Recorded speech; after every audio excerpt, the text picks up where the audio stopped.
Assalamualaikum warahmatullahi wabarakatuh. Alhamdulillahirrahmanirrahim. La haula wa la quwata illa billah. Asyhadu an la ilaha illallah wahdahu la syarikalah. Wa asyhadu anna Muhammadan abduhu wa rasuluh la nabiyya ba'dah. Allahumma shalli ala Muhammad wa ala alihi wa ashabihi ajmain amma ba'd. Qala Allah ta'ala fi kitabillah. A'udzu billahi minasyaitonir rajim. Bismillahirrahmanirrahim. Alladzina yadhkuruna Allaha qiyaman wa qu'udan wa ala junubihim. Orang-orang yang berhati nurani itu adalah mereka yang ingat kepada Allah dalam keadaan berdiri, berusaha, dalam keadaan duduk, istirahat, dalam keadaan berbaring atau tidur.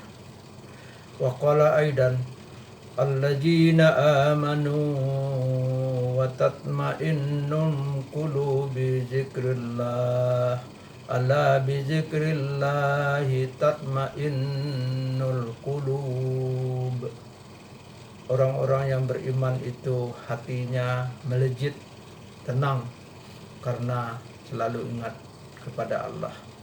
Dan ketahuilah, dengan selalu ingat kepada Allah, hati akan melejit. Wa qala aidan wa kulu mimma razaqakumullahu halalan thayyiba. Makanlah dari rezeki yang dikaruniakan Allah yang halal dan yang baik. Kaum muslimin yang berbahagia, pada hari ini topik kita adalah melanjutkan ceramah kita pada beberapa hari yang lalu, yaitu melejitkan hati. Karena hati itu adalah menjadi motor, menjadi penggerak, menjadi pembimbing, dan menjadi penuntun dalam beraktivitas dan berbagai tindakan kita. Karena itu perlu kita lejitkan, perlu kita sucikan, perlu kita mantapkan agar dia benar-benar bisa menjadi penuntun dan pembimbing tingkah laku kita. Karena menurut Al-Ghazali, tindak tanduk kita itu adalah cerminan dari hati kita. Dan juga begitu kata hadis Nabi, bila hati kita sehat, maka sehatlah tindak tanduk kita. Bila hati kita sakit, maka akan sakitlah tindak tanduk kita. Ada beberapa cara untuk melejitkan atau meroketkan daripada kemampuan dan kekuatan hati nurani kita. Yang pertama adalah makan dan minum dari yang halal dan thayyib. Apa yang kita makan dan kita minum itu akan mempengaruhi hati kita. Karena itu hendaklah selalu kita memakan dan meminum dari yang halal. Yang halal itu ada 3. Pertama, halal zatnya, halal cara memperolehnya, dan halal cara memprosesnya. Karena itulah Allah katakan, kulu mimma razaqakumullah halalan thayyibah. Makanlah dari rezeki karunia Allah yang halal dan yang baik. Nabi meramalkan pada suatu kali nanti atau pada suatu zaman akan datang kepada manusia di mana manusia tidak memperhatikan lagi harta dan apa yang dimakan yang halal dan yang baik. Boleh jadi zaman kita sekarang banyak menimpa sebahagian orang tidak lagi memperhatikan halal dan haram. Bahkan ada selorohan dari orang-orang mencari yang haram aja susah, apalagi mencari yang halal. Karena itu berlindung kita dari itu. Kata Nabi, liya'tiyanna 'alan nas zamanun la yubalil mar'u bima akazal mala amin halalin am min haramin. Sungguh akan datang suatu zaman kepada manusia yang saat itu orang tidak lagi peduli dari mana mendapatkan harta, apakah harta itu halal atau harta itu dari yang haram. Karena itu hindarilah mendapatkan harta secara haram atau secara batin. Yang kedua, hindari berbuat dosa dan kesalahan. Kalaupun kita berdosa, cepatlah mohon ampun dan mohon taubat kepada Allah Subhanahu wa taala dan tidak mengulangi lagi perbuatan dosa yang kita lakukan. Karena ketika kita melakukan dosa, maka kita telah menaruh bintik hitam, menaruh noda pada hati nurani kita. Sebagaimana firman Nabi, sebagaimana sabda Rasulullah sallallahu alaihi wasallam, innamal mu'mina iza asnaba kanat nutfah sada'u fil qalbi.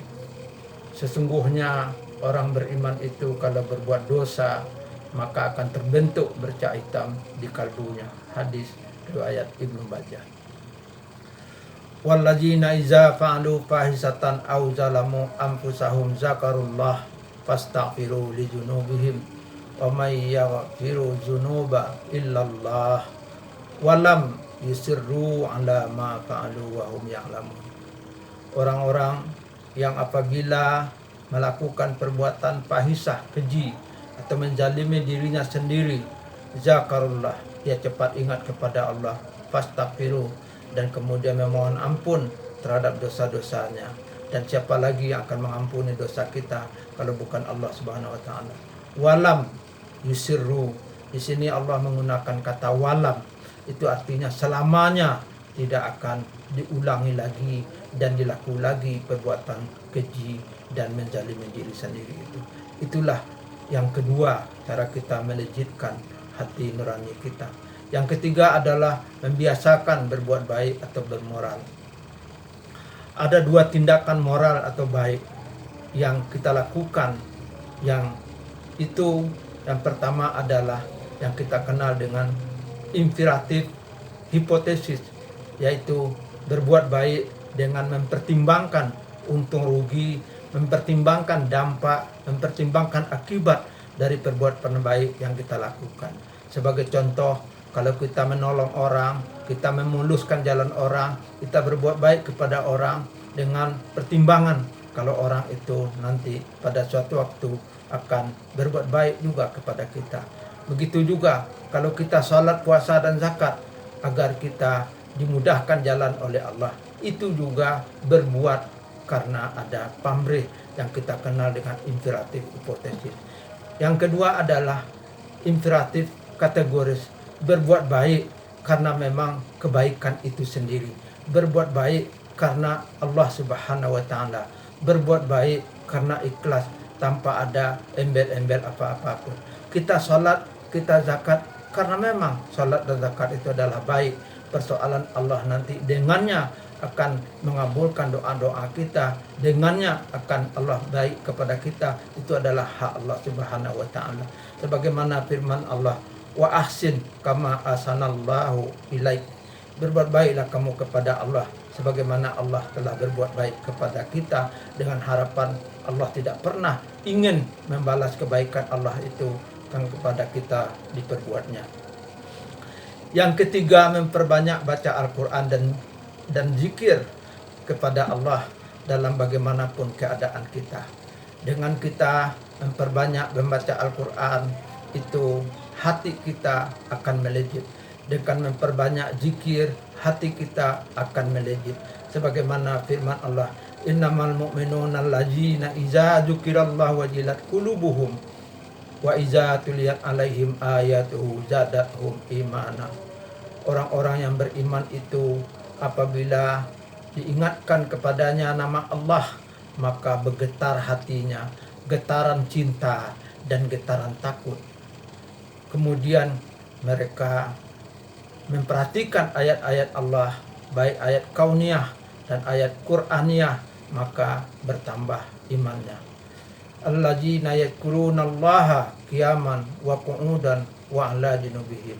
Yang selanjutnya adalah orang yang berhati nurani melejit itu selalu ingat kepada Allah dalam keadaan berdiri berusaha, dalam keadaan duduk istirahat, dalam keadaan berbaring sekalipun. Karena aktivitas hidup kita memang adalah bekerja, istirahat, dan tidur. Karena itu dalam rentangan waktu itu pun kita selalu ingat kepada Allah Subhanahu wa taala. Kemudian orang yang memiliki hati yang melejit itu juga akan menemukan ketenangan dalam hidupnya. Alladzina amanu tatma'innu qulub bi dzikrillah. Allah tatma'innu qulub bi dzikrillah. Orang-orang yang selalu ingat kepada Allah itu hatinya akan melejit dan tenang karena dia selalu ingat kepada Allah. Dan ketahuilah, dengan ingat kepada Allah itu hati akan tenang. Yang selanjutnya, kelima, biasakan mendengarkan suara hati, mendengarkan bisikan hati, mendengarkan nurani. Laksanakanlah setiap habis melaksanakan salat 5 waktu, kita duduk beberapa saat, kemudian mendengarkan bisikan hati kita terhadap apa-apa perbuatan yang telah kita lakukan, yang baik untuk kita tingkatkan, dan yang belum baik atau yang salah untuk kita perbaiki. Dengan selalu mendengarkan suara hati ini, kita akan memiliki hati yang melejit. Yang keenam, perbanyaklah bangun malam dan dirikanlah tahajud. Kemudian setelah itu, lakukanlah muhasabah, menghitung terhadap apa-apa perbuatan yang telah kita lakukan di siang tadi, dan berusaha untuk memperbaiki, beristiqamah untuk memperbaikinya setelah itu.